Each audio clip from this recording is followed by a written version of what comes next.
Masa untuk baca komen korang pas 11. Kan hari tu aku ada tanya korang, kalau korang pergi tarawih, korang selalu pergi tarawih dengan siapa? Aku selalunya pergi tarawih dengan ayah aku. Mana mak kau? Aku jarang solat tarawih kat masjid atau surau, tapi kat rumah dengan bapa aku. Boleh ke tarawih kat rumah? Saya pergi dengan kucing saya Comel. Tak pernah aku tengok kucing pergi solat tarawih. Aku pergi dengan ayah saya dan abang saya dan siapa? Lah, bateri phone habis ke? Aku bela babi. Kau ni Cina ke Islam? Aku tak pernah pergi tarawih sebab selalu kena tinggal. Mesti sebab kau makan banyak kan masa berbuka? Aku selalu pergi solat tarawih bersama kawan aku yang hitam. Astaghfirullah, tak baik hina kawan kau sendiri tau. Aku ada ramai kawan, so aku pergi dengan kawan aku. Best lah, konvoi naik basikal.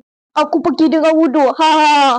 Apa yang kelakar sangat? Aku selalu pergi dengan kawan, lepas tu balik macam bola kat dalam. Teruk ni kau ni, balik macam bola. Aku setiap hari kalau pergi tarawih, aku naik sapu terbang, lepas tu teriak sahur.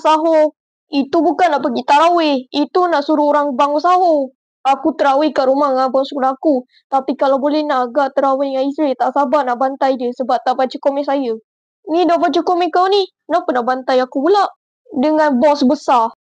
Oh yo, aku tak pernah tengok bos besar datang solat tarawih. Kau, aku, hantu, kawan aku atau aku satu bumi. Kalau ada yang tak nak ikut macam mana? Dengan awak. Aku tak pernah tarawih. Aku nonis. Kau tak pergi, tak payahlah komen. Keluarga sekali lah. Ambil komen Izri. Kalau ada yang tak nak ikut macam mana? Okey, untuk part 12, aku nak tanya korang. Korang selalu berbuka dekat mana?